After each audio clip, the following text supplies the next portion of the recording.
Hello बच्चों, कैसे हैं आप सभी बहुत अच्छे होंगे, स्वस्थ होंगे, मस्त होंगे।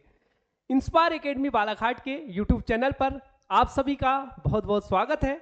मैं हूं बोपचे सर और लेकर आया हूं इस सेशन में केमिस्ट्री 2024 पीएटी की मजेदार क्लासेस। मजेदार इसलिए बच्चों क्योंकि आपको मेरे साथ पढ़ने में बहुत मजा आने वाला है। बहुत अच्छे से आपको मैं केमिस्ट्री का सिलेबस कंप्लीट कराने वाला हूं। तो चैप्टर 1 जो आप देखेंगे, चैप्टर 1 लेक्चर 1 है, ये फर्स्ट है, शुरू से स्टार्ट कर रहे हैं हम लोग। तो यहां पर बच्चा आप देख रहे हैं चैप्टर 1 में एटॉमिक स्ट्रक्चर, जो कि बहुत ही मजेदार और फर्स्ट टॉपिक होता है। ठीक है, तो यहां बच्चा चलिए बिना देर लगाए आ जाते हैं अपने टॉपिक की ओर, और है परमाणु संरचना। टॉपिक का नाम फर्स्ट से स्टार्ट करेंगे। तो बात यह है कि प्राचीन समय में सबसे पहले परमाणु के बारे में कोई भी जानकारी जब नहीं थी, तब परमाणु के बारे में थोड़ा भी पता करना एक बहुत बड़ी बात हो जाती थी। और उस समय में वैज्ञानिक आए, जॉन डाल्टन। सबसे पहला जो वैज्ञानिक था वो था जॉन डाल्टन नाम के वैज्ञानिक। नाम सुना होगा बच्चा आपने, जॉन डाल्टन नाम के वैज्ञानिक बहुत ही फेमस वैज्ञानिक थे, जिन्होंने बहुत सारी बातें केमिस्ट्री में बताई। तो जॉन डाल्टन नाम के वैज्ञानिक जो थे, इन्होंने सबसे पहले परमाणु के बारे में कुछ बात लोगों के सामने प्राचीन समय में रखी थी। और बात क्या रखी थी कि परमाणु एक सूक्ष्मतम पदार्थ का एक सूक्ष्मतम कण होता है। किसका सूक्ष्मतम कण होता है बच्चा? किसका? तो पदार्थ का। कौन? परमाणु। कौन होता है? परमाणु पदार्थ का सूक्ष्मतम कण होता है। कौन बोल रहा है ये? John Dalton. परमाणु पदार्थ का सूक्ष्मतम कण होता है ना। ये बोलने वाले वैज्ञानिक थे जॉन डाल्टन। कौन बोल रहा था? ये जॉन डाल्टन बोल रहे थे कि जो परमाणु होता है, परमाणु जो होता है वो पदार्थ का सूक्ष्मतम कण होता है। परमाणु पदार्थ का सूक्ष्मतम कण होता है, जिसे कि विभाजित नहीं किया जा सकता, मतलब अविभाज्य होता है। क्या होता है? परमाणु अविभाज्य होता है, अविभाज्य होता है। यह बात लोगों के सामने जॉन डाल्टन ने रख दी। कब? प्राचीन समय में, कि परमाणु एक तो पदार्थ का सूक्ष्मतम कण है और यह अविभाजित होता है, इसे बांटा नहीं जा सकता। जब बात धीरे धीरे आगे बढ़ी, समय धीरे धीरे आगे बढ़ा, तो लोगों ने इस बात को देखा और सोचा क्या ऐसा वास्तव में होता है? क्या परमाणु अविभाजित होता है? क्या परमाणु पदार्थ का सूक्ष्मतम कण है? यह बात अनेक वैज्ञानिकों ने जानने का प्रयास किया, बहुत सारे प्रयोग किए, और प्रयोग के दौरान इन्होंने देखा कि दो नई खोजें हमारे सामने आई। प्रयोग के दौरान क्या मिला हमें? दो नई खोजें सामने जब आई हमारे, दो नई खोजें क्या थी? तो फर्स्ट खोज थी आपकी वैद्युत उत्सर्जन। वैद्युत उत्सर्जन है ना बच्चा। सबसे पहली जो खोज थी वो थी वैद्युत उत्सर्जन।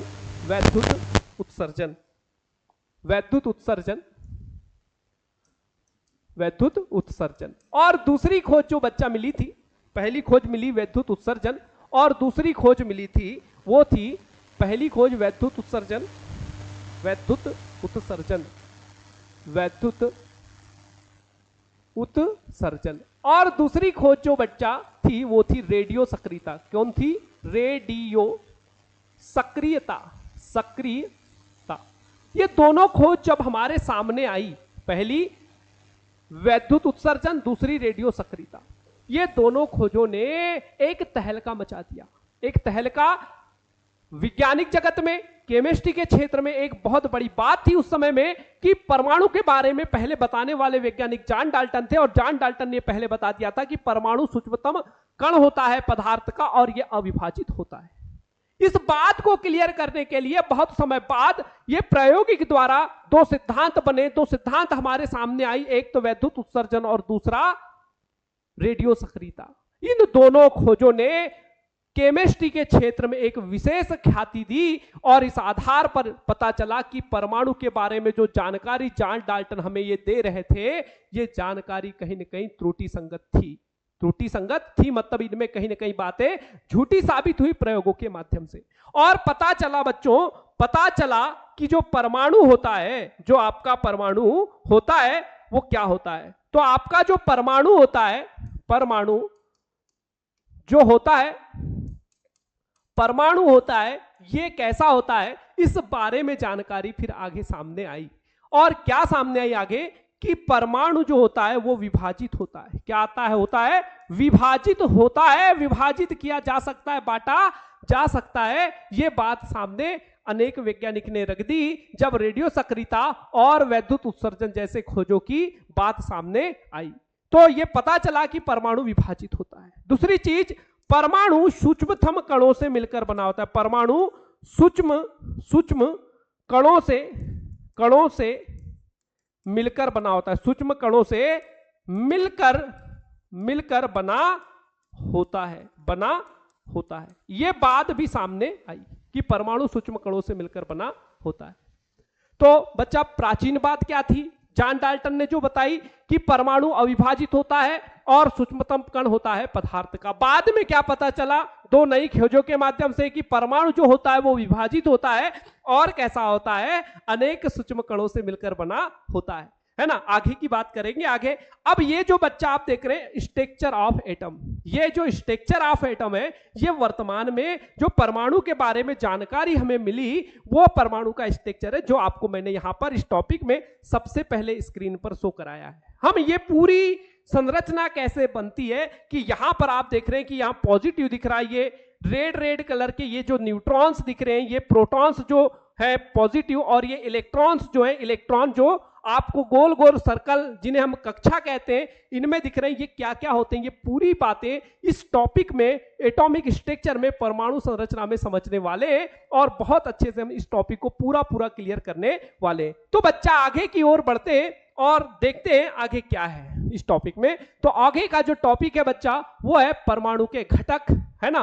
परमाणु के घटक, कांस्टेंट यूनिट ऑफ एटम, ठीक है। तो परमाणु के क्या क्या घटक होते हैं? तो बच्चा, परमाणु किन किन से मिलकर बना होता है? अभी हमने बात किया कि पहले तो जो जॉन डाल्टन ने बोला था कि परमाणु को विभाजित नहीं किया जा सकता, बाद में नई खोज जब आई तो पता चला कि परमाणु को विभाजित किया जा सकता है और परमाणु अनेक सूक्ष्म कणों से मिलकर बना होता है। और परमाणु अनेक सूक्ष्म कणों से बना होता है, अनेक सूक्ष्म कणों से मिलकर बना होता है। परमाणु अनेक सूक्ष्म कणों से मिलकर बना होता है।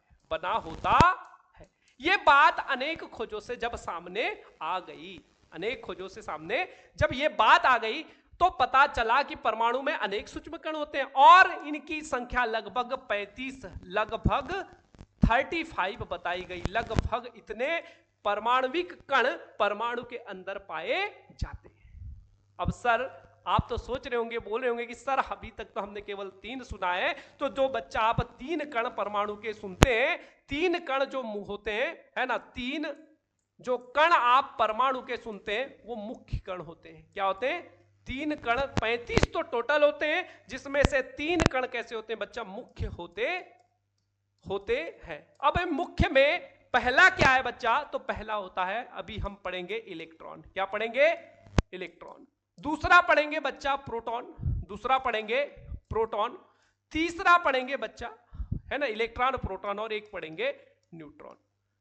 पूरी बात करेंगे कि ये परमाणु के जो घटक है, अवयवी कण है, परमाणु के टोटल अवयवी कण जो होते हैं वो होते हैं लगभग 35, है ना। 35 में 3 मुख्य होते हैं, इलेक्ट्रॉन, प्रोटॉन और न्यूट्रॉन, और इन्हीं के बारे में आपको जानकारी ज्यादातर लेनी है। इसके अलावा जो होते हैं बच्चा, उनमें बहुत सारे कण हैं, जैसे एंटी न्यूट्रॉन, मेसन, बोसॉन, ऐसे बहुत सारे छोटे छोटे पार्टिकल्स परमाणु के अंदर पाए जाते हैं। पर 3 जो घटक है परमाणु के, ये मुख्य होते हैं, इलेक्ट्रॉन, प्रोटॉन और न्यूट्रॉन। अब ये पाए कहां जाते हैं, कैसे होते हैं, क्या होते हैं, पूरी बातें आगे के इस क्लास में देखते हैं।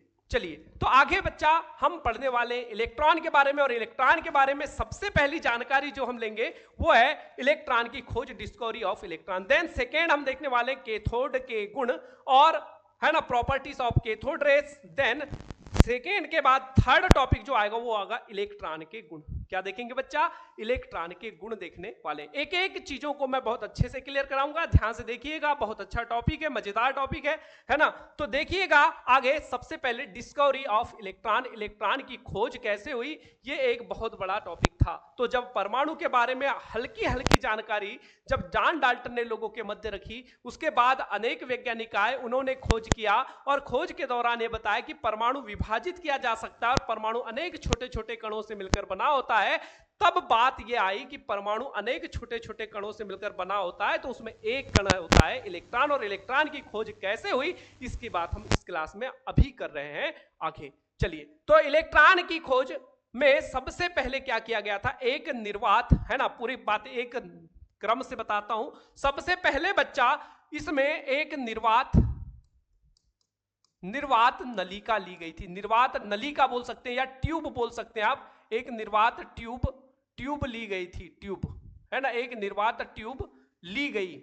और इस निर्वात ट्यूब में, ये ट्यूब जो देख रहे हैं आप, वैक्यूम ट्यूब, है ना, ये एक निर्वात नलिका थी जो कि इस प्रयोग के लिए ली गई थी। किसके लिए? इलेक्ट्रॉन की खोज के लिए। और इलेक्ट्रॉन की खोज सबसे पहले प्रारंभ हुई थी बच्चा 1879 में, और वैज्ञानिक थे क्रुक्स, है ना, विलियम क्रुक, है ना, विलियम क्रुक वैज्ञानिक थे।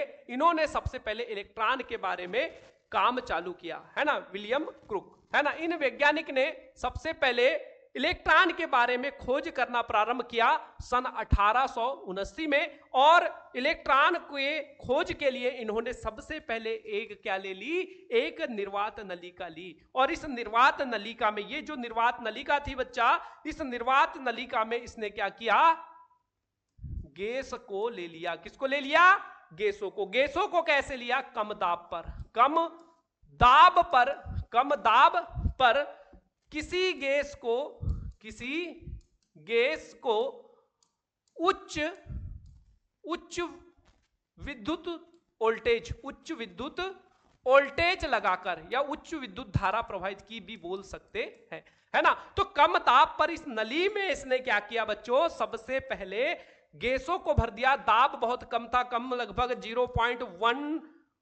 0.1 से 0.001 mmHg, लगभग इतने प्रेशर पर यहां पर इन्होंने क्या कर दिया, गैसों को भर दिया। और गैस को भरकर यहां पर उच्च विद्युत धारा, हाई वोल्टेज सोर्स को लगा दिया, और एक तरफ एक छड़ लगा दी जिसका नाम था कैथोड, और दूसरे तरफ जो छड़ थी बच्चा उसका नाम था एनोड, है ना। कैथोड माइनस होता है और एनोड होता है प्लस, ये भी लिखा है यहां पर। और यहां पर क्या कर दिया, पूरे पात्र को निर्वात कर दिया। निर्वात का मतलब आप समझते हो कि पूरे पात्र को खाली कर दिया, किसी प्रकार की कोई नमी, कोई गैस वहां पर उपस्थित नहीं थी। अब यहां पर इसे डिस्चार्ज ट्यूब लिखा हुआ है, जिसको हम निर्वात नलिका भी कहते हैं बच्चा, है ना। और यहां पर क्या हुआ कि जैसे ही इस नलिका में इसने कम दाब पर गैसों को भरा और उच्च वोल्टेज लगाया, तो देखा गया कि कैथोड से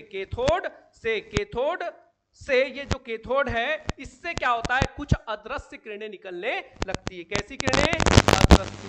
कैसी किरणें? अदृश्य किरणें निकलने लगती है। और इन अदृश्य किरणों को देखा गया कि ये सीधे ट्यूब से, कैथोड से निकलकर एनोड की ओर जाने लगती है। सीधे बच्चा एनोड की ओर जाने लगती है। इसलिए इन्हें इन अदृश्य किरणें जो कि कैथोड से निकलती है और सीधे एनोड की ओर जाने लगती है, तो पता चला कि इनका जो नेचर होता है, इन कैथोड किरणों का जो नेचर होता था वो कैसा होता था, नेगेटिव, क्योंकि नेगेटिव से निकल रही है और कहां जा रही है, पॉजिटिव की ओर जा रही है। नेगेटिव से निकलती हैं और बच्चा कहां जाती, पॉजिटिव की ओर जाती है, जिससे ये वैज्ञानिकों ने अपने आप में कल्पना की कि जो नेगेटिव है वही पॉजिटिव की ओर जा सकती है। इसीलिए इनका नेचर क्लियर हो गया कि कैथोड किरणें कैसी होती है, नेगेटिव होती है। और कैथोड कण जिन कणों से बनी होती है, कैथोड किरणें जिन कणों से बनी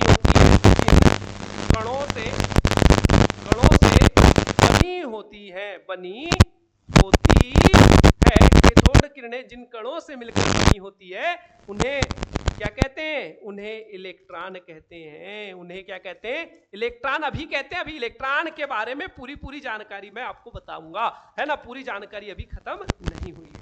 तो अभी हमारे पास कैथोड किरणों की जब खोज हो गई, कैथोड किरणों के बारे में जब पता चल गया सन 1879 में, क्रुक्स ने काम चालू किया था, क्रुक्स ने, है ना, क्रुक्स ने काम चालू किया था और इसके बाद ये काम चला था 1897 तक लगभग चलता ही रहा। और इसके बाद ये जब पूरी खोज हो गई और इस खोज में जब पता चल गया कि कैथोड से कुछ अदृश्य किरणें निकलकर एनोड की ओर चलने लगती है और ये किरणें किससे, एक ऋणावेशित कणों से मिलकर बनी होती है और इन ऋणावेशित कण को सर जे थॉमसन ने, जे थॉमसन ने इनको नाम दे दिया सन 1897 में इलेक्ट्रॉन, है ना। इन्हें इलेक्ट्रॉनी ऋण कण बोला था बच्चा, ऋण कण बोला था, ऋण कण बोला था इसने। और इन ऋण कणों को बाद में एक वैज्ञानिक आया आपके, कौन, स्टोनी, और स्टोनी ने इन्हें नाम दे दिया इलेक्ट्रॉन। क्या नाम दे दिया बच्चा, इलेक्ट्रॉन नाम दे दिया। तो खोज जो करने का पूरा श्रेय था विलियम क्रुक्स का। बाद में जे थॉमसन आए और इन्होंने ऋण कण बोल दिया और ऋण कण के बाद स्टोनी ने इन ऋण कणों को बोल दिया इलेक्ट्रॉन। और यहां पर अब बात आ गई कि इलेक्ट्रॉन इस परमाणु में पाया जाता है। अब जिसके नेचर क्या होते हैं, इनकी पूरी बातें हम आगे करेंगे। और ये जो किरणें निकली थी कैथोड से निकली थी, इसलिए इन्हें कैथोड किरणें भी कहा जाता है। ये अदृश्य किरणें कहां से निकली थी, कैथोड से, जिनका नाम क्या था, कैथोड किरणें, कैथोड रेस कहते हैं। तो ये एक बातें हो गई बच्चा, जो कि इलेक्ट्रॉन की डिस्कवरी से रिलेटेड पूरी बातें मैंने आपको बताया कि किस प्रकार से इलेक्ट्रॉन की खोज हुई। इसमें एक निर्वात नलिका ली गई थी, कम दाब पर क्या किया गया था, गैसों को इसके अंदर डाल दिया गया था और उच्च विद्युत धारा प्रवाहित की गई। तो देखा गया कि कैथोड से एक अदृश्य किरण निकलकर कहां जाने लगती है, एनोड की ओर जाने लगती है। इन किरणों को, जो कि कैथोड से निकलती थी, इसलिए इनका नाम कैथोड किरणें रख दिया गया। बाद में जे थॉमसन ने सन 1897 में इन किरणों को, क्योंकि ये ऋण आवेश से बनी हुई थी, इसलिए इसे ऋण कण या ऋण किरणें कहा, या ऋणात्मक किरणें या एनोड किरणों के नाम से भी इन्होंने पुकारा था। एनोड किरणें किस नाम से जाना था, एनोड किरणें बच्चा, ठीक है। तो यहां पर लिख देते हैं थोड़ा, एनोड किरणें, ठीक है। इन्हें एक और नाम होता है इनका, एनोड किरणें, एनोड किरणें के नाम से भी इन्होंने इन्हें बोला था। आगे की बात करता हूं बच्चा, फिर आगे जो नाम दिया इलेक्ट्रॉन वो किसने दिया था, स्टोनी नाम के वैज्ञानिक थे, इन्होंने इसका नाम इलेक्ट्रॉन रखा था। ये मुख्य बातें आपको याद रखनी है यहां से, इससे ज्यादा आपको अब इलेक्ट्रॉन की खोज से रिलेटेड बातें ज्यादा नहीं याद रखनी है। आगे की ओर बढ़ते हैं और आगे की ओर देखते हैं क्या है। तो आगे बच्चा आपको दिख रहा है कैथोड किरणों के गुण। अभी हमने पढ़ा कि कैथोड किरणें कहां से निकली थी, कैथोड से निकली थी और किसकी ओर जा रही थी, एनोड की ओर जा रही थी। कहां जा रही थी, एनोड की ओर। एनोड कैसा था, धन था, कैथोड कैसा था, ऋण था। पूरी बातें आपको यहां पर मैंने बताया कि किस प्रकार से इलेक्ट्रॉन की खोज हुई, है ना, किस प्रकार से इलेक्ट्रॉन की खोज हुई। अब बच्चा आगे देखते हैं क्या होता है। तो आगे देखेंगे कैथोड किरणों के गुण, ठीक है। तो गुण एक एक बताता हूं बच्चा, ध्यान से सुनिएगा, समझिएगा। तो अभी हमने पढ़ा कि कैथोड से निकलकर कैथोड किरणें एनोड की ओर जा रही थी। और कैसी जा रही थी, देखिए ये जो दिख रहा है कैसी जा रही है, सीधी। तो यहां से पहला पॉइंट हमारा निकल के आया कि कैथोड किरणें, कैथोड, है ना, थोड़ा क्लियर हो जाए, बिल्कुल मजेदार। हाँ, कैथोड किरणें, कैथोड किरणें, कैथोड किरणें कैसी होती हैं, सरल रेखा में गति करती हैं, सरल रेखा में गति करती है, सरल रेखा में गति करती है। ये पहली बात हो गई बच्चा, है ना, सरल रेखा में गति करती। यहां भी दिख रहा है आपको कि कैथोड किरणें ये माइनस कैथोड से निकलकर, कैथोड से निकलकर कहां जा रही है, प्लस एनोड की ओर जा रही है, एनोड की ओर जा रही हैं। कैथोड से निकल रही हैं, एनोड की ओर जा रही हैं। ये यहां से ऐसे सनसनासन साइंस है ना, बहुत ही स्पीड से। और अदृश्य होती है, अदृश्य होती मतलब दिखती नहीं है। तो फिर पता कैसे चला सर जी की जब दिखती नहीं है तो किरणें पता चलेगी कैसे, तो चलेगी कैसे बच्चा। तो ये अदृश्य किरणें थी जो कि ट्यूब जो लगी हुई है यहां निर्वात नलिका, इस नलिका में देखा गया कि जब हाई वोल्टेज लगाया जाता है और गैसों को अंदर भर दिया जाता है तो क्या होता है यहां पर कि एक अदृश्य किरणें तो निकलती, पर परिवर्तन क्या दिखता है, तो ट्यूब के किनारे पर एक हरे पीले रंग की क्या होती है, लाइट, एक प्रतिदीप्ति दिखाई देती है, है, जिससे वैज्ञानिकों ने पता चला कि कुछ न कुछ तो हुआ, और कुछ न कुछ हुआ तो क्या निकली? कैथोड किरणें। क्या पता चला कि ये जो है, ये जो कर रही है, ये कौन है? कैथोड किरणें, ऐसा वैज्ञानिकों ने बताया। और एक कैथोड किरणें के बारे में और भी जानकारी आगे देखते हैं कि पहली चीज तो कैथोड किरणें सीधी रेखा में गमन करती। कहां गमन करती बच्चा? सीधी रेखा में। ठीक है, तो ये याद रखना है सबसे पहली चीज। तो कैथोड किरणें जो थी वो सीधी रेखा में गमन करती। दूसरी बात बच्चा, ये यांत्रिक क्या करती है? क्या करती है? यांत्रिक तांत्रिक नहीं बेटा, यांत्रिक है ना, नहीं तो बोले तांत्रिक नहीं होना करती। तांत्रिक प्रभाव है ना, यांत्रिक प्रभाव मतलब बोले तो इनमें गतिज ऊर्जा होती है बच्चा। क्या होती है? गतिज ऊर्जा होती है। और ये गतिज ऊर्जा होने के कारण क्या होती, बोला मैंने? गतिज ऊर्जा इनके अंदर है। और गतिज ऊर्जा अगर होती है इनके अंदर, तो ये क्या करती हैं? अपने मार्ग में, जैसे जहां पर अगर ये जा रही हैं और यहां कोई मैं पहिया रख दूं, है ना, कोई चक्र रख दूं, तो ये पहिया या चक्र को घुमा देती है। क्या करती है? घुमा देती है। इससे पता चला वैज्ञानिकों को कि ये यांत्रिक कार्य करती है।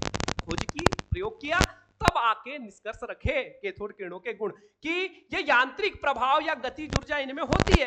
और गतिज ऊर्जा इनमें होती है बच्चा, तो ये क्या करती हैं? रास्ते में रखे किसी पहिए को, अदृश्य होती दिखती तो नहीं है, पर अगर इनके रास्ते में कोई पहिया रख दिया और इन्हें प्रभावित किया जाता है, तो ये क्या करती हैं? उस पहिए को घुमा देती हैं, जैसे कि तांत्रिक अपनी जादू से कोई खेल दिखा देता है। ठीक है, तो जादू टोना टाइप है, इसलिए तांत्रिक यांत्रिक याद रख सकते हैं। ठीक है, तो यांत्रिक प्रभाव प्रदर्शित दिखाती है और क्या करती? गतिज ऊर्जा इनमें होती है। अब आगे बच्चा तीसरा पॉइंट पर आते हैं। ठीक है, दूसरा पॉइंट भी समझ में आया होगा, क्या होता है, कैसे होता है ना। तो मैंने बताया कि ये यांत्रिक प्रभाव देती हैं और किसी चक्र जो इनके मार्ग में होता है उसे ये घुमा देती हैं। तीसरे पॉइंट पर आते हैं, पहला दूसरा। तीसरा पॉइंट क्या होगा? तो ये क्या होती है बच्चा? ऋण से बनी होती है। ऋण कणों से बनी होती है, से बनी होती है, ऋण कणों से बनी होती है। अब ऋण कणों से बनी होती है और कहां जाती है? और धन की ओर, धन प्लेट की ओर जाती है। धन प्लेट की ओर गमन करती है, गमन करती है।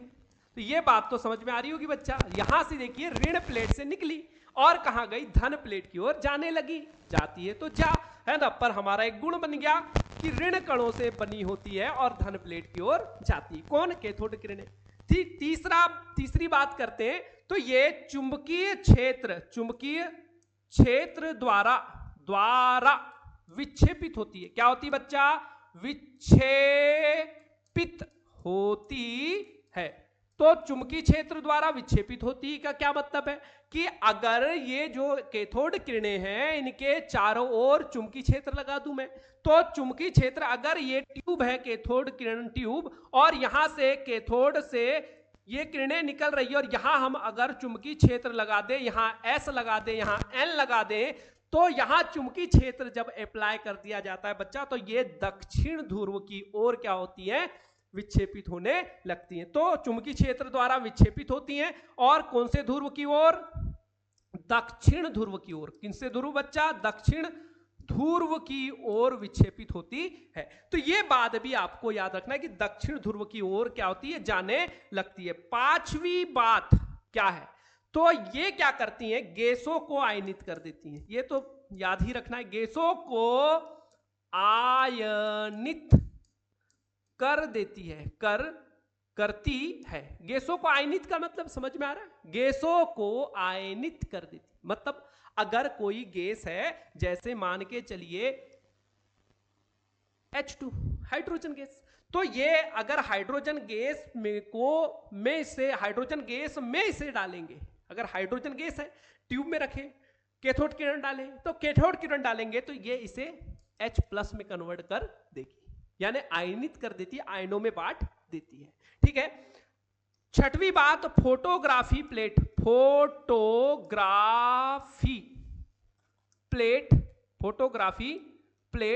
को काला कर देती है। क्या कर देती है? काला कर देती है, तो ये बेटा आपके मुख्य मुख्य 6 पॉइंट हो गए, बहुत ही प्यारे पॉइंट है। इन पॉइंटों को आप याद रखें कि सबसे पहली सरल रेखा में गमन करती है, दूसरी बात यांत्रिक प्रभाव गतिज ऊर्जा दिखाती है, ऋण कणों से बनी होती है, धन प्लेट की ओर जाती है, चुंबकीय क्षेत्र द्वारा विक्षेपित हो जाती है, किसी गैस को आयनित कर देती है और फोटोग्राफी प्लेट को काला भी कर देती है। तो ये पॉइंट हो गए कैथोड किरणों के गुण के। आशा करता हूं बहुत अच्छा समझ में आया होगा आपको कैथोड किरणों के गुण। ये जो नलिका है, ये जो ट्यूब है बच्चा क्या बता रही है, air at very low pressure. मतलब मैंने अभी आपको शुरू में बताया था कि यहां पर जो वायु भरी जाती, जो गैस भरी जाती, वो बहुत ही कम दाब पर होती, लो प्रेशर पर होती है। और कैथोड जो दिख रहा है यहां पर, ये जो कैथोड है और ये एनोड है, इससे हाई वोल्टेज को जोड़ देते हैं। जनरेटर लिखा है, आप कोई स्रोत जोड़ सकते हैं। और जैसे ही विद्युत धारा प्रवाहित की जाती है वैक्यूम ट्यूब में, तो कैथोड से क्या होता है, अदृश्य किरणें बिल्कुल सनाक से निकलने लगती है और सीधी की सीधी कहां जाने लगती है, कैथोड एनोड से, कैथोड से निकलकर एनोड की ओर जाने लगती है। ये पूरी प्रोसेस थी बच्चा। यहां पर आपको पूरी पूरी बात समझ में आई होगी। First, second, third, fourth, fifth, six main point मैंने आपको बताया है, आपको ये पॉइंट याद रखने हैं। चलिए आगे की ओर बढ़ते हैं और नेक्स्ट आते हैं इलेक्ट्रॉन के गुण। बच्चा इलेक्ट्रॉन के गुण, प्रॉपर्टी ऑफ इलेक्ट्रॉन। अभी हमने पढ़ा था कि कैथोड किरण जिन कणों से मिलकर बनी होती है उन्हें इलेक्ट्रॉन कहते हैं। इलेक्ट्रॉन शब्द देने वाले वैज्ञानिक स्टोनी थे। इलेक्ट्रॉन के बारे में थोड़ी जानकारी दिया था जे जे थॉमसन ने और ज्यादा जानकारी दिया था विलियम क्रुक्स ने। ठीक है, ये तो हमने किया। और इलेक्ट्रॉन की खोजकर्ता अगर किसे कहा जाता है, कभी कभी बात आती है खोजकर्ता की, तो कभी कभी नहीं, ज्यादातर लिखा जाता है जे जे थॉमसन। जे जे थॉमसन का नाम और सन लिखा जाता है 1897। बट बच्चा आपको बात समझ में आ रही है कि विलियम क्रुक्स ने भी बहुत काम किया था और विलियम क्रुक्स का जो सन था वो था 1879। तो ये भी याद रखना है कि विलियम क्रुक्स ने बहुत ज्यादा इलेक्ट्रॉन के बारे में जानकारी प्राप्त की, पर इलेक्ट्रॉन को इलेक्ट्रॉन तक थोड़ा सा ले जाने में सहायता किया था जे जे थॉमसन ने। इसलिए पूरा क्रेडिट ले लिया जे जे थॉमसन ने कि बोले भैया तुम तो हमारे साथ काम कर रहे थे, पर इलेक्ट्रॉन की खोज में नाम लिखा जाता है जे जे थॉमसन का, जबकि काम तो बहुत सारे वैज्ञानिकों ने मिलकर किया था। तो आगे की बात करते हैं इलेक्ट्रॉन के गुण की। और इलेक्ट्रॉन के गुण में पहला देखते हैं कि इलेक्ट्रॉन का गुण क्या होता है। तो आपको सबसे पहला सरल वाला गुण बताता हूं कि जो इलेक्ट्रॉन होता है बच्चा, इलेक्ट्रॉन जो होता है वो एक सूक्ष्म कण है। इलेक्ट्रॉन एक सूक्ष्म कण है, इलेक्ट्रॉन एक सूक्ष्म कण है ना, जो या तो E के रूप में लिखा जाता है या -1 E के रूप में दर्शाया जाता है। पहली बात हो गई। ठीक है बच्चा, दूसरी अगर बात करूं, सेकेंड बात करूं, तो दूसरी बात क्या है, इलेक्ट्रॉन एक सरल है ना, इलेक्ट्रॉन एक हल्का, लिखते हैं सरल नहीं, हल्का। इलेक्ट्रॉन एक हल्का कण है, यानी कि ज्यादा वजन नहीं, भारी नहीं है, हल्का कण है। हल्का कण है जिसकी त्रिज्या बच्चा, त्रिज्या ये होती है, इसकी त्रिज्या 1.0 मल्टीप्लाई 10 पर -13 की पावर सेंटीमीटर, ये इसकी त्रिज्या होती है। ठीक है, बात करते हैं तीसरी बात, इलेक्ट्रॉन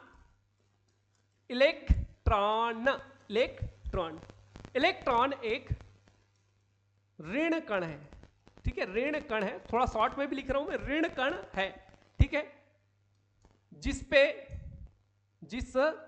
पर 1.6 मल्टीप्लाई 10 पर -19 की घात कुलाम ऋणावेश होता है। ऋणावेश होता है।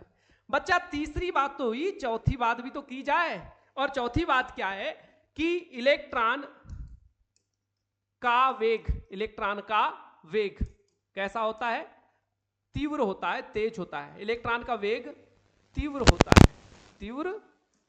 होता है। और बात करते हैं, चौथी हो गई। पांचवी, इलेक्ट्रॉन का द्रव्यमान है ना, मास, द्रव्यमान बच्चा, मास। ठीक है, इलेक्ट्रॉन का द्रव्यमान होता है 9.1 मल्टीप्लाई 10 पर -28 की घात ठीक है, 28 की घात ग्राम, ठीक है, ग्राम होता है, ठीक है। ये क्या है, इलेक्ट्रॉन का मास है, द्रव्यमान, इलेक्ट्रॉन का द्रव्यमान 9.1 10 पर माइनस 28 की घात ग्राम होता है, किलोग्राम होगा तो वहां चेंजेस हो जाएगा, 31 हो जाएगा, माइनस 28 की जगह, ठीक है। अगर यहां ले ले, ठीक है, 6 पॉइंट इलेक्ट्रॉन का ई मतलब आवेश, ई मतलब आवेश, इलेक्ट्रॉन का आवेश और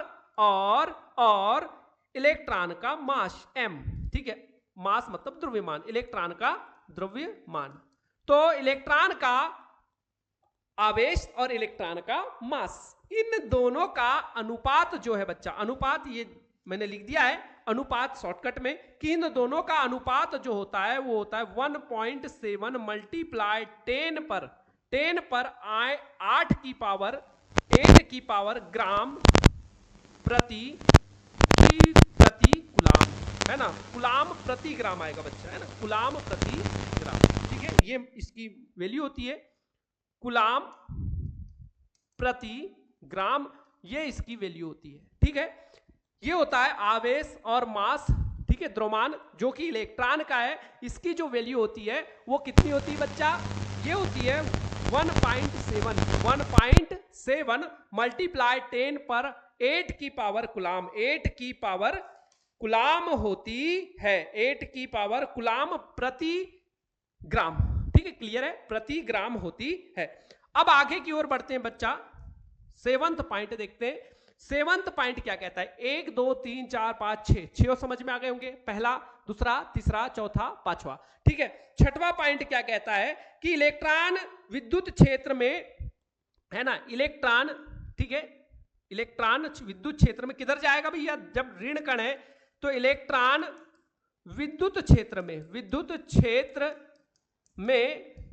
धनावेशित प्लेट की ओर जाता है, प्लेट की ओर गमन करता है, भी लिख सकते हैं, गमन करता है।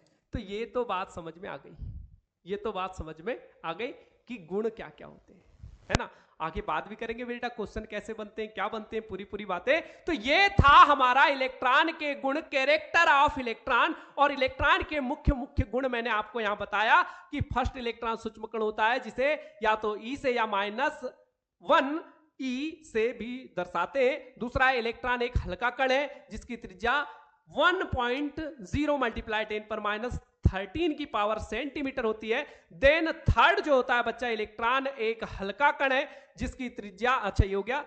थर्ड जो है इलेक्ट्रॉन ऋण कण है जिस पर 1.6 मल्टीप्लाई 10 पर -19 की घात कुलाम ऋणावेश होता है। देन फोर्थ जो है इलेक्ट्रॉन का वेग तीव्र होता है, बहुत ज्यादा होता है ना। इलेक्ट्रॉन का द्रव्यमान जो होता है ना, क्या होता है 9.1 मल्टीप्लाई 10 पर 28 की घात ग्राम होता है। इलेक्ट्रॉन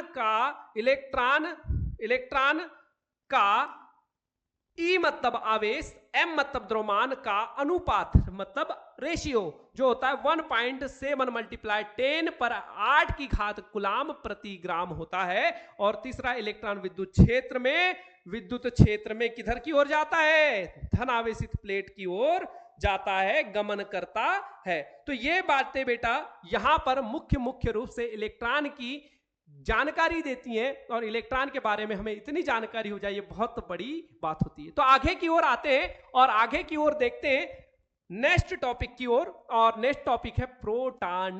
क्या है, प्रोटॉन। तो प्रोटॉन में क्या लिखा है, प्रोटॉन की खोज पढ़ना है बेटा, प्रोटॉन एनोड किरणें के गुण पढ़ना है और प्रोटॉन के भी गुण पढ़ेंगे इस टॉपिक से रिलेटेड, ठीक है। तो बच्चा अब पहले तो हम बात करें कि जब तक इलेक्ट्रॉन की खोज हो गई, जब इलेक्ट्रॉन की खोज हो गई और इलेक्ट्रॉन के बारे में बात पता चल गई, 1800 कितने में बात पता चली, 1879 में इलेक्ट्रॉन के बारे में कुछ तो बात पता चली, कैथोड किरणों के बारे में बात पता चली। जब बात पता चली तो परमाणु के बारे में भी मच गई खलबली। अब खलबली कैसे मची, तो परमाणु पता चला था पहले कि परमाणु तो उदासीन होता है, परमाणु कैसा होता है बेटा? उदासीन होता है। उदासीन मतलब इस पर ना तो प्लस आवेश होता है ना तो माइनस आवेश होता है, परमाणु होता है उदासीन। अब जब खोज हो गई सन 1879 में कि परमाणु में तो कुछ ऋणावेशित होता है, कुछ कण ऋणावेशित होते हैं, और कुछ कण ऋणावेशित होते हैं, तो परमाणु उदासीन कैसे है? अब तो परमाणु ऋणावेशित हो जानी चाहिए, पर परमाणु प्रयोगों के माध्यम से पता चलता है कि परमाणु जो होता है आपका परमाणु वो उदासीन होता है। अब उदासीन होता है तो मच गई खलबली, बोले अब कैसा होगा, क्या होगा, क्या कारण है ऐसा होने का?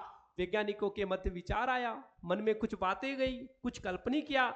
कल्पना करते करते वैज्ञानिक पहुंच गए गोल्डस्टीन। वैज्ञानिक इस बात पर पहुंच गए गोल्डस्टीन, और उन्होंने लेकर आ गया प्रोटॉन। क्या लेके आ गया बच्चा?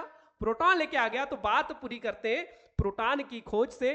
तो प्रोटॉन की खोज से बात पूरी करते हैं प्रोटॉन के बारे में। तो प्रोटॉन की खोज करने वाले जो पहले वैज्ञानिक थे वो थे गोल्डस्टीन। गोल्डस्टीन नाम के वैज्ञानिक ने सन 1886 में जिस प्रकार से इलेक्ट्रॉन की खोज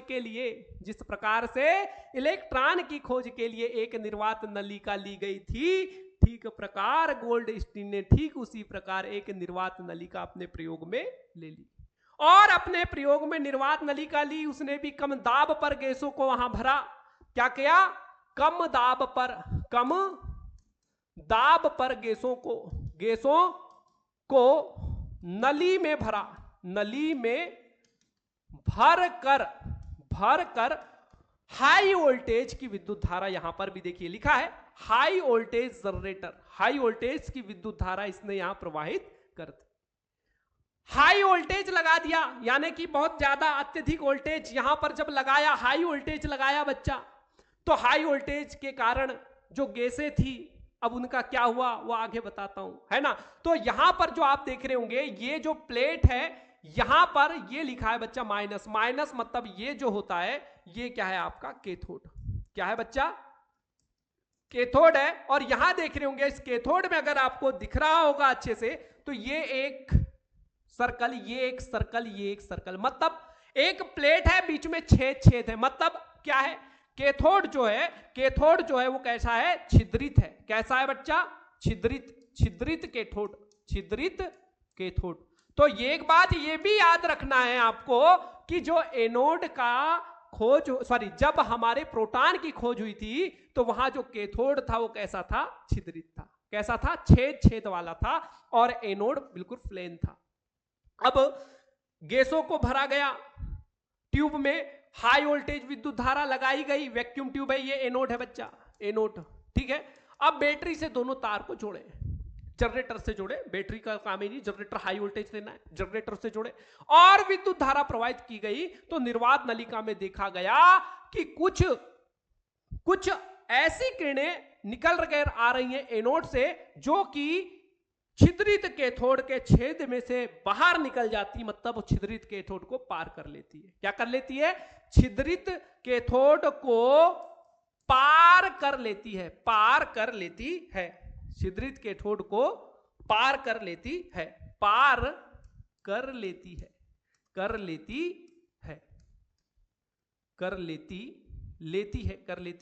है ना, पार कर लेती है ना। तो बच्चा पार कर लेती है, ठीक है, लेती है। ये बात सामने आ गई, ये बात क्या हो गई? सामने आ गई वैज्ञानिकों के, ये बात सामने आ गई वैज्ञानिकों के, ठीक है। ये बात जब वैज्ञानिकों के सामने आ गई तो क्या पता चला, तो ये यहां पर हम आगे देखते हैं। तो ये बात जब सामने वैज्ञानिकों के आ गई कि छिद्रित कैथोड लेने के बाद, क्या लेने के बाद बच्चा? छिद्रित कैथोड, ठीक है। छिद्रित कैथोड जब लिया गया तो देखा गया कि एनोड से कुछ किरणें यहां से निकली और कैथोड को पार करके बाहर निकल गई। अब बाहर जब निकल गई तो इन्होंने बोला कि भैया कुछ तो हुआ, मतलब अब जो थी कि धन से कोई किरणें निकल रही है। कहां से निकल रही है? धन से कोई किरणें निकल रही है, और जा कहां रही है? ऋण की ओर। कहां जा रही है? ऋण की ओर जा रही है। धन से कोई किरणें निकल रही है और ऋण की ओर जा रही है। धन से कोई किरणें निकल रही है और वो कहां जा रही है? ऋण की ओर जा रही है, ऋण की ओर जा रही है। ये बात ने अब क्लियरेशन बढ़ा दिया, क्या कि परमाणु में ऋण तो था ही था, अब धन भी हो गया। क्या हो गया?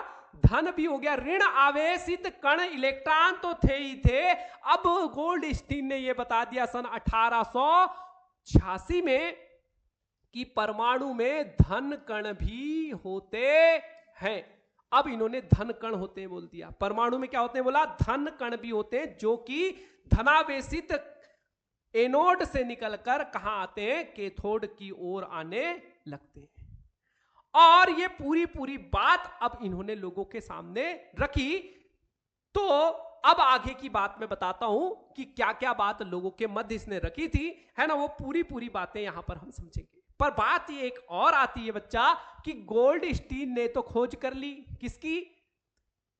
किसकी खोज कर ली? प्रोटॉन की। पर इन्होंने प्रोटॉन नाम इसे नहीं दिया, इन्होंने बोला इन्हें धन कण। क्या बोला था? धन कण।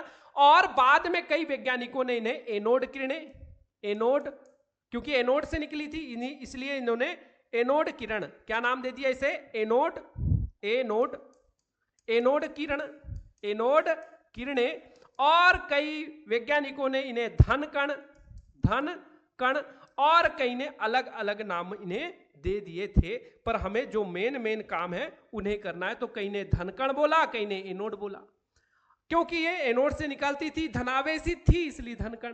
ठीक है, ये पूरी व्यवस्था आपके समझ में आ गई होगी कैसा क्या हुआ। ठीक है, गोल्डस्टीन ने सन 1886 में काम किया, धन किरणों की खोज कर ली, या धन किरणें या एनोड किरणें या धन कण की खोज कर ली। बट यहां पर रदरफोर्ड नाम के एक वैज्ञानिक का जिक्र मिलता है, रदरफोर्ड। ये रदरफोर्ड नाम के वैज्ञानिक ने सन 1919, मतलब बहुत लेट की बात है, बहुत बाद की बात है, सन 1919 में ये बताया कि ये जो भैया आप इन्हें एनोड किरण बोल रहे हैं, और जिन्हें कुछ लोग धन कण बोल रहे हैं, धन कण बोल रहे हैं, बोले ये धन कण बोलो तो बोलो, एनोड किरणें बोलो तो बोलो, पर एक चीज और बोलो कि ये जो कण का नाम है, ये इसका नाम मैं आज से प्रोटॉन रख देता हूं। क्या रख देता हूं? प्रोटॉन रख देता हूं। मतलब आज से आप इसे ज्यादा नाम से प्रोटॉन बोलेंगे, क्योंकि ये एक शब्द का रूप था प्रोटॉन, और इस यहां पे प्रोटॉन के रूप में ये जाना जाने लगा। तो बात समझ में आ गई होगी कि इसे क्या कहा गया, फिर बाद में प्रोटॉन कहा गया। क्या कहा गया बच्चा? प्रोटॉन कहा गया। क्या कहा गया? प्रोटॉन कहा गया। तो ये बात भी क्लियर हो गई होगी आपके कि बाद में इसे प्रोटॉन कहा गया। क्या कहा गया? प्रोटॉन कहा गया। ठीक है, तो ये बातें अगर आपके क्लियर हो गई है तो अब आगे की ओर बढ़ जाते हैं, है ना। इसे बाद में क्या कहा गया? प्रोटॉन कहा गया। अब आगे बच्चा जो है उसे देखते हैं क्या है। चलिए बढ़ते हैं आगे और समझते हैं आगे आपकी क्या कहानी है इस चैप्टर से रिलेटेड। आगे है एनोड किरणों के गुण। क्या है बच्चा? एनोड किरणों के गुण। प्रॉपर्टीज ऑफ पॉजिटिव रेस या एनोड किरणें। पॉजिटिव रेस इसलिए क्योंकि ये धनात्मक किरणें भी है, धनात्मक किरणें भी इन्हें कहते हैं। और दूसरी चीज कहते हैं बच्चा एनोड किरणें। क्या कहते हैं? एनोड किरणें भी कहते हैं, इसलिए एनोड रे। ठीक है, दो नाम है। अब बच्चा जो चित्र दिख रहा है, ये चित्र क्या बताता है सर जी? चित्र में जो दिख रहा है ये दिखाया है, देखो ग्लो। ठीक है, यहां पर हाई वोल्टेज लिखा दिख रहा है, जनरेटर। ठीक है, बात तो वही है जो आप समझ गए होंगे, एक वैक्यूम ट्यूब है, हाई वोल्टेज लगाया जाता है, कम दाब पर गैसों को भर दिया गया है। ठीक है बच्चा, इतनी बातें समझ में आती। ये पॉजिटिव एनोड है और ये नेगेटिव इधर छिद्रित कैथोड। ये देखो छेद, ये छेद, ये छेद, ये छिद्रित क्या है? कैथोड है। और यहां से क्या होती है? किरणें निकलती है। ठीक है, और ये कैसी होती है किरणें? धनावेशित। कैसी होती है? धनावेशित।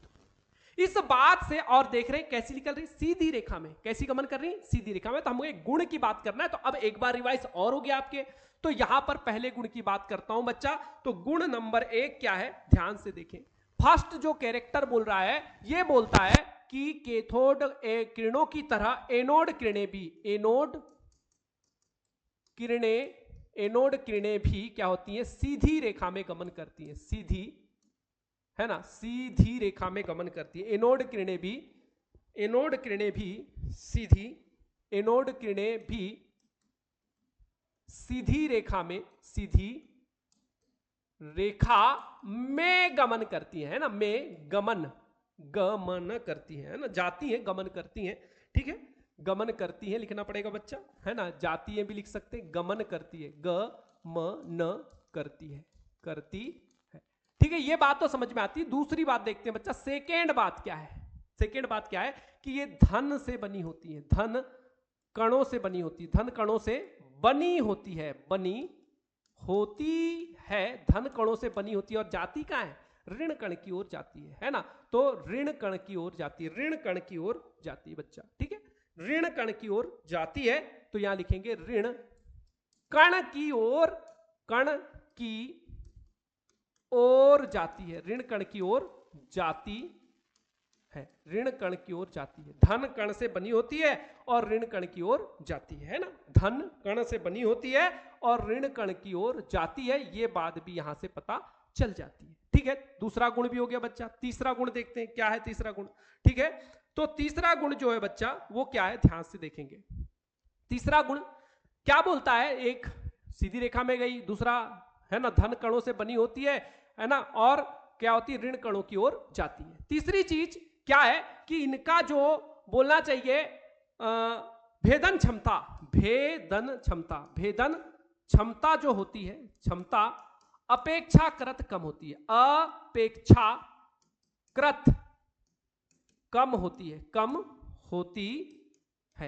भेदन क्षमता अपेक्षाकृत कम होती है। मतलब क्या है बच्चा कि ये धातु की पतली पन्नी को है ना, पतली पन्नी को आसानी से भेद सकते हैं, आसानी से भेद सकते हैं, परंतु इनकी भेदन क्षमता कम होती है। किसकी तुलना में, कैथोड की तुलना में। तो एक बात कैथोड में और आ जाती है बच्चा, एक बात कैथोड किरणों के गुण में और आ जाती है, इसको और ऐड कर देते हैं यहां पर कैथोड किरणों में एक बात और ऐड कर देता हूं मैं, है ना, एक बात और ऐड कर देता हूं सेकेंड नंबर कैथोड किरणों के गुण में, कि ये धातु की पन्नी को भेद देते हैं, धातु की पतली पन्नी को भेद देते हैं मतलब आर पार चले जाते हैं, भेद लेते हैं मतलब आर पार आसानी से चले जाते हैं। चलिए आगे की ओर बढ़ते हैं और फिर से आते हैं एनोड किरणों के गुण पर, और फिर से देखते हैं एनोड किरणों के गुण। तो बच्चा ये बात भी समझ में आ गई होगी आपके। तीसरी बात हो गई, चौथी बात पर आते हैं, फोर्थ पॉइंट पर आते हैं, क्या एनोड किरणों का गुण हो सकता है।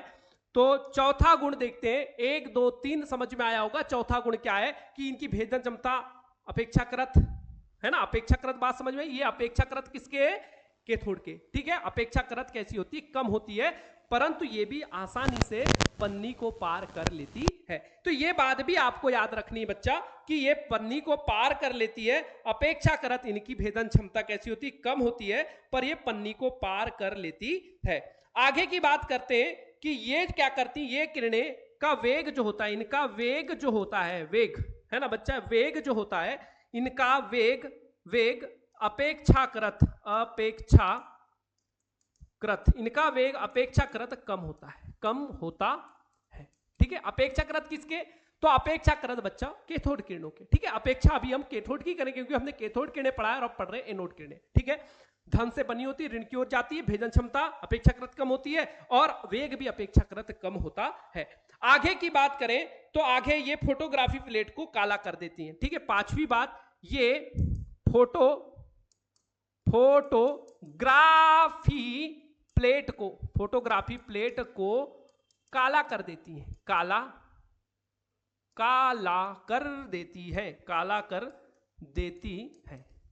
कर देती है। 5 पॉइंट हो गए, काला कर देती है फोटोग्राफी प्लेट को, काला चश्मा, ठीक है। तो फोटोग्राफी प्लेट को भी काला कर देती है। तो ये मुख्य बातें हो गई एनोड किरणों के बारे में, है ना, कि हाँ और भी इनसे बहुत सारी बातें कुछ हो सकती हैं, है ना, बट मुख्य बातों की बात मैं कर रहा हूं जो कि आपको याद रखनी, जो आपके काम की है ना। जो बातें ज्यादा काम की नहीं है उनकी हम बात नहीं करेंगे। 1 2 3 4 5 पॉइंट आपके यहां पर हो जाते हैं, है ना। और एक बात अंतिम बता देता हूं आपको, ये तो बता ही दिया था कि हाँ ये तो हो ही गई है कि धन कण से बनी होती है और ऋण कण की ओर, ऋण कण या ऋण प्लेट की ओर जाती है बच्चा, है ना। ऋण प्लेट भी लिख सकते हैं, ऋण कण नहीं, ऋण प्लेट ही आएगा यहाँ, है ना। ऋण प्लेट की ओर जाती है, ठीक है, ऋण प्लेट की ओर जाती है। चलिए नेक्स्ट आते हैं और आगे देखते हैं प्रोटॉन की खोज, प्रॉपर्टी ऑफ प्रोटॉन। तो अभी क्या पढ़ा हमने, एनोड किरणें।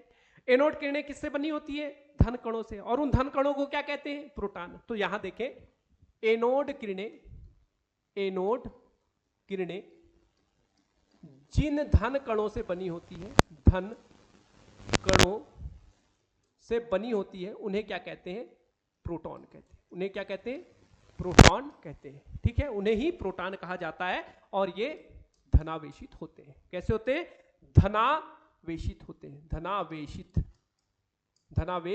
होते हैं, धनावेश इन पर होता है। तो अब गुण की बात करते हैं बच्चा। तो गुण में पहला नंबर, तो सबसे पहला यही देखो कि ये धन से बने होते हैं। किससे बने होते हैं, धन कणों से बने होते हैं, ठीक है, धन कणों से बने होते हैं और ऋण प्लेट की ओर जाते हैं, ठीक है, ऋण कण, ठीक है, ऋण कण से आकर्षित होते हैं, ये लिख सकते हैं, ठीक है। धन कणों से बने होते हैं और ऋण द्वारा आकर्षित होते हैं, ऋण कणों के द्वारा, ऋण कणों के द्वारा आकर्षित होते हैं। होंगे ही, हो तो पता ही, विपरीत आवेश में आकर्षण होता है, ये पता है बच्चा, विपरीत, है ना, ऋण कणों द्वारा आकर्षित होते हैं, ये बात भी क्लियर होती है, ठीक है। आगे देखते हैं दूसरी बात, थोड़ा थ्योरेटिकल टॉपिक है ना, इसलिए थोड़ा सा, है ना, आपको धैर्य बनाकर, कंसंट्रेशन बनाकर ध्यान देना होगा, ठीक है बच्चा। तो धन कणों से बनी होती है, ऋण कणों की ओर आकर्षित होती है, ठीक है। आगे की बात करें, प्रोटॉन का द्रव्यमान, है ना, तो प्रोटॉन का द्रव्यमान जो होता है, ठीक है, द्रव्यमान की बात कर लेते हैं, इसके मास की। तो द्रव्यमान जो होगा बच्चा प्रोटॉन का द्रव्यमान, इसका द्रव्यमान जो होता है, द्रव्यमान वो होता है 1 अभी वहां पर इसकी बात किए थे तो वो था 9.1, क्या था बच्चा, 9.1, है ना, ये याद रखना है, 9.1 10⁻28 की घात। और यहां क्या होता है बच्चा, तो यहां होता है 1.6, है ना, 1.672 मल्टीप्लाई 10, 1.6, है ना, 1.672 मल्टीप्लाई 10⁻24 की घात, -24 की पावर, ठीक है, 24 की घात, ठीक है, थोड़ा अच्छे से लिखते, 10⁻24 की घात ग्राम इसका क्या होता है बच्चा, द्रव्यमान होता है, ठीक है। तो द्रव्यमान लिख दिया मैंने। तीसरी बात, आवेश की बात कर लूं इसके, तो प्रोटॉन पर भी जितना इलेक्ट्रॉन पर आवेश नेगेटिव में होता है, प्रोटॉन पर उतना ही आवेश पॉजिटिव में होता है। तो आवेश की बात करेंगे तो इस पर आवेश जो होगा वो होगा 1.6 मल्टीप्लाई 10⁻19 की घात कुलाम, क्या होता है, कुलाम जो होता है बच्चा धनावेश होता है, धनावेश होता है। तीसरी बात हो गई। चौथी बात करते 1 2 3 त्रिज्या की बात कर लूं तो प्रोटॉन की जो त्रिज्या होती है 10⁻13 की घात सेंटीमीटर होती है ना। आकार छोटा ही होता है, ज्यादा बड़ा इसका आकार नहीं होता। सूक्ष्म कण होते हैं, छोटे ही कण होते हैं, सूक्ष्म आकार के ही ये पाए जाते हैं, है ना। आगे पांचवी बात करते हैं, है ना, धन कणों से बने होते हैं, ऋण कणों की ओर जाते हैं। द्रव्यमान हो गया, आवेश हो गया, त्रिज्या हो गई, और जो बच गया वो अब क्या है, तो दिमाग में थोड़ा सोच लें कि और क्या है। तो एक है E/m का मान इनका बच्चा स्थिर नहीं होता, उनका कांस्टेंट होता था कैथोड किरणों का, है ना, या इलेक्ट्रॉन का ये जो m रेशियो जो था वो उनका स्थिर होता था, इनका क्या होता है, अस्थिर होता है। क्या होता है, अस्थिर होता है, इसलिए इनका मान क्या होता है, परिवर्तनीय होता है, परिवर्तित होता है, इसलिए इसे लिखने की ज्यादा जरूरत नहीं है। क्यों, क्योंकि बदलता रहता है, तो ये थोड़ा थोड़ा चेंज होते रहता है, इसलिए एग्जैक्टली मान इसका नहीं हो सकता। फिर भी अगर आप लिखना चाहे, जानना चाहे, तो मैं आपको इसका मान बता देता हूं 9.58, 9.58 और हो जाएगा बच्चा 58 मल्टीप्लाई 10 पर 4 की घात, है ना, कूलाम, 4 की घात कूलाम प्रति प्रति प्रति 1 मिनट, है ना। यहां पर जो था 1 मिनट, यहां से तुलना कर लेंगे पहले। यहां जो था प्रोटॉन इलेक्ट्रॉन में बच्चा, ये था इलेक्ट्रॉन में जो था, इलेक्ट्रॉन में जो था, है ना, ये इलेक्ट्रॉन में जो था 9 पॉइंट, अच्छा ये तो भार है, ये आ गया, है ना। ये था m/m रेशियो 1.7 मल्टीप्लाई 10 पर 8 की पावर कूलाम, 8 की पावर कूलाम प्रति ग्राम। और यहां क्या है, तो बच्चा यहां जो है प्रोटॉन का E/m जो है वो अस्थिर होता है वैसे तो, पर यहां पर परिवर्तित, अस्थिर मतलब परिवर्तित होते रहता है, परंतु इसका जो मान लिखा हुआ है बच्चा, वो लिखा हुआ है 9 है ना, यहां लिखा है 9.58 मल्टीप्लाई 10 पर 4 की पावर यानी 4 की घात कूलाम प्रति ग्राम। तो ये भी हो गया इसका, चारों पांचों पॉइंट कंप्लीट हो जाते हैं। आगे की ओर बढ़ते हैं बच्चा, और आगे की ओर देखते हैं न्यूट्रॉन की खोज। ठीक है, अब बात यहां पर थोड़ी और कहानी सुनाने की आ जाती है। तो कहानी क्या है बच्चा, कि जब पता परमाणु के बारे में चला, जॉन डाल्टन ने जब बताया कि परमाणु तो उदासीन होता है, बहुत सारे वैज्ञानिकों ने बताया कि परमाणु उदासीन होता है, और बाद में खोज हो गई इलेक्ट्रॉन की, तो अब संशय आ गया वैज्ञानिकों के मध्य, एक दिक्कत आ गई, परेशानी आ गई कि क्या क्या परमाणु अब ऋणावेशित हो जाएगा? तो नहीं। फिर बाद में 1986 में गोल्डस्टीन ने वहां पर धन कणों की खोज कर दी और बता दिया कि जितना इलेक्ट्रॉन पर ऋणावेश होता है उतना ही प्रोटॉन पर धनावेश होता है, इसलिए परमाणु उदासीन होता है।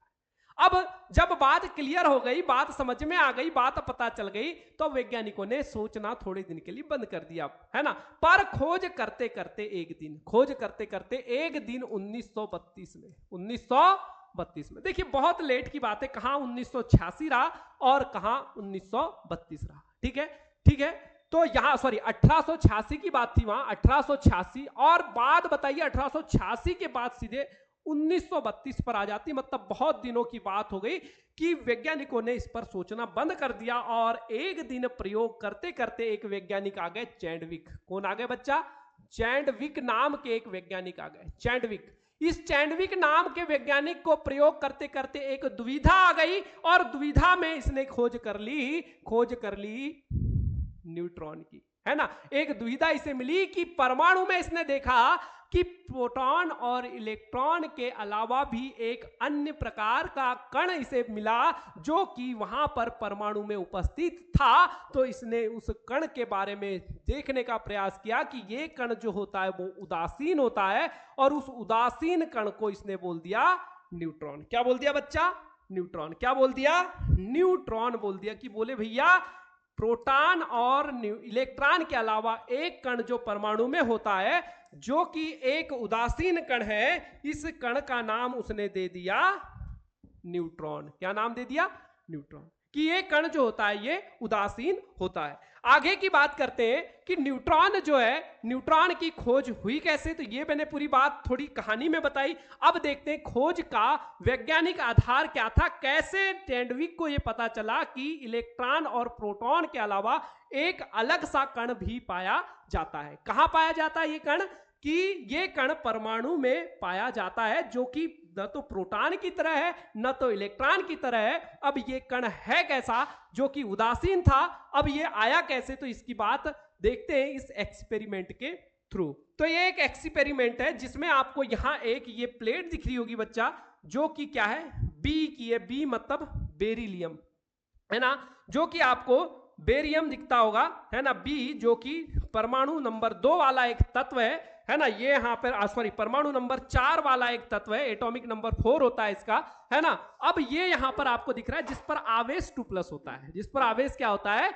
2+ होता है। इस पर क्या किया गया, ये दिख रहा है आपको, ये जो दिख रहा है यहाँ पर अल्फा कण है। ये क्या है? ये अल्फा पार्टिकल्स हैं, और इनकी अल्फा पार्टिकल्स के थ्रू बेरियम पर जब क्या किया जाता है, बौछार की जाती है। क्या की जाती है बच्चा, बौछार की जाती है बेरिलियम पर, किसकी, अल्फा कणों की बमबारी बोलते हैं इसको। क्या बोलते हैं, बमबारी। ये देखिए एक दिखाई वैक्यूम पंप लिखा हुआ है, वैक्यूम ट्यूब है पूरी, और इसमें एक बेरिलियम की एक छड़ ले लिया है, एक धातु प्लेट ले लिया है, और प्लेट पर अल्फा कणों की क्या कर ली गई, बमबारी, बौछार की गई। तो बौछार करने के बाद बच्चा जो मिला वो एक मिला, देखिए यहां पर लिखा है प्रोटॉन्स, और यहां लिखा है क्या, 2 एम्पियर टू ऑक्सीलेटर, है ना, ऑक्सीलोग्राफ। ठीक है, ऑक्सीलोग्राफ ये जो लिखा हुआ है, यहां पर देखिए कि क्या हुआ कि जैसे ही यहां से बमबारी की गई तो यहां पर एक चीज इन्हें मिली, किन्हें, वैज्ञानिक चैंडविक को। वैज्ञानिक कौन थे, चैंडविक कर रहे थे प्रयोग, चैंडविक, सन कितने में, 1932 में। तो इन्हें कुछ अलग सा एक पार्टिकल्स मिल गया जो कि इन्हें ऑक्सीलोग्राफ में नजर आया। अब ये क्या था, तो ये न तो ऋणावेशित था न तो धनावेशित था, दोनों से अलग व्यवहार दर्शाता था। कैसा था ये, उदासीन था। अब इनके मध्य एक संशय आ गया कि ये है क्या, तो इन्होंने इसको नाम दे दिया न्यूट्रॉन। क्या नाम दे दिया, न्यूट्रॉन नाम दे दिया। किया क्या था बच्चा, तो अल्फा कणों की बमबारी। अब अल्फा कण क्या होते हैं, तो ये होते हैं हीलियम से बने हुए आयन। किससे बने हुए बच्चा, हीलियम से बने हुए आयन होते हैं। तो यहां बताता हूं आपको, बेरिलियम 4 सॉरी बेरिलियम, एक मिनट, बेरिलियम 49 है ना, 42 नहीं 49, बेरिलियम 49, ओके, बेरिलियम 49 है ना, 49 तो 4, और ये होता है हीलियम 24, है ना, ये थोड़ा कंफ्यूजन था, है ना। तो 49, तो 9 क्या इसका एटॉमिक मास है, और ये एटॉमिक नंबर है।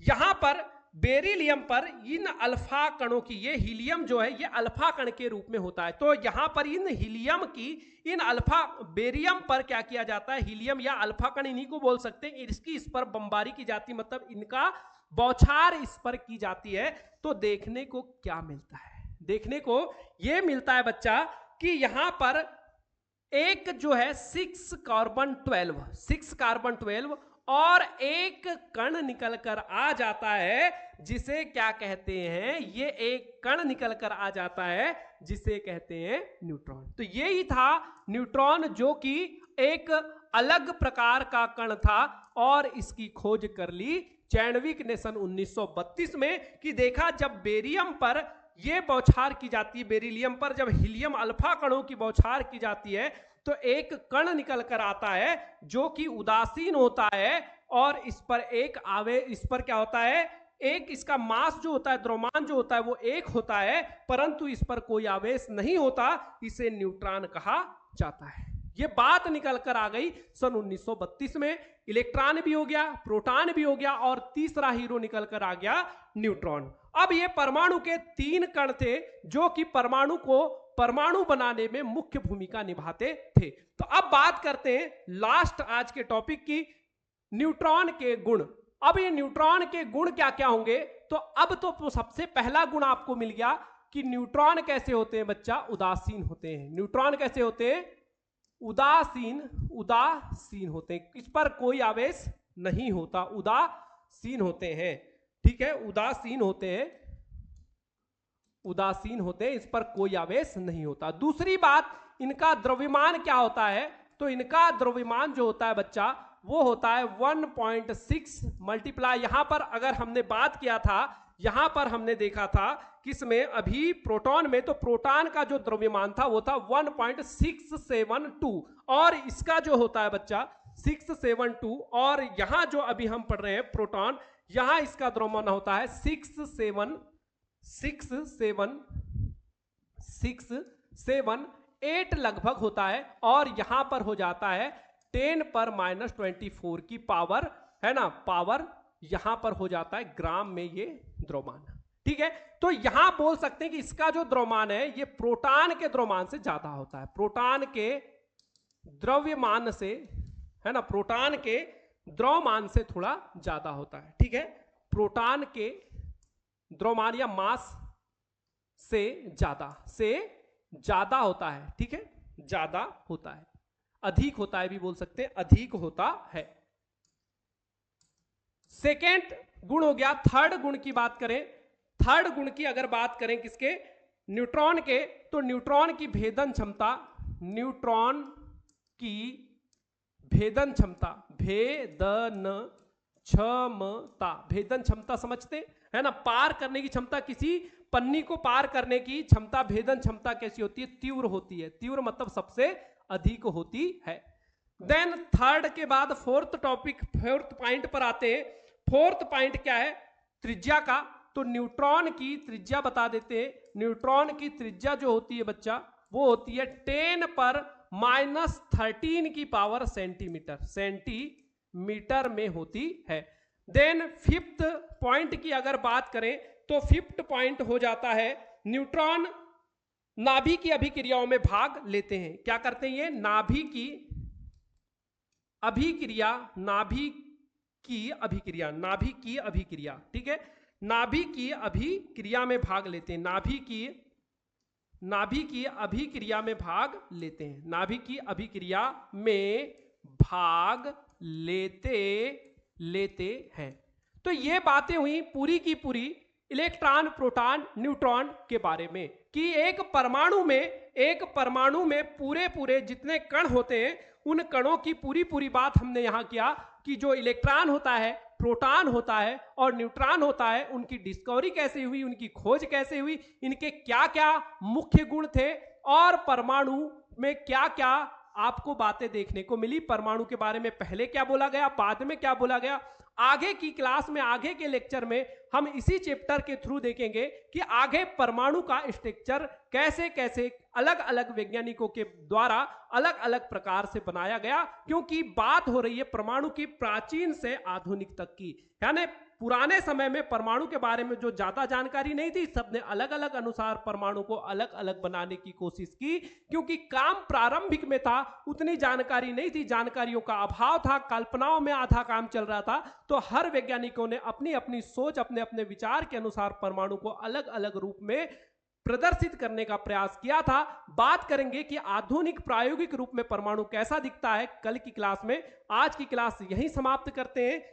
Thank you.